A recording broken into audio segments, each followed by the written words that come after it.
82ஆம் சங்கீதம்.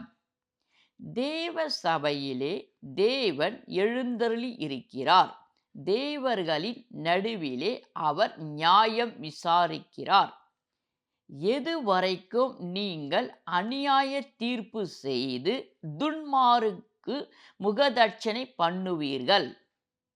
ஏழைக்கும் திக்கற்ற பிள்ளைக்கும் நியாயம் செய்து சிறுமைப்பட்டவனுக்கும் திக்கற்றவனுக்கும் நீதி செய்யுங்கள்.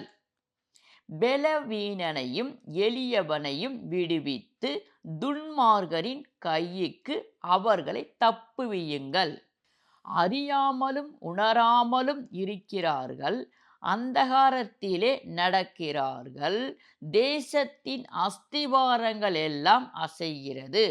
நீங்கள் தேவர்கள் என்றும் நீங்கள் எல்லோரும் உன்னதமானவரின் மக்கள் என்றும் நான் சொல்லியிருந்தேன். ஆனாலும் நீங்கள் மனுஷரைப் போல செத்து லோக பிரபுக்களில் ஒருவனைப் போல விழுந்து போவீர்கள். தேவனே எழுந்தருளும், பூமிக்கு நியாய தீர்ப்பு செய்யும். நீரே சகல ஜாதிகளையும் சுதந்திரமாக கொண்டிருப்பவர்.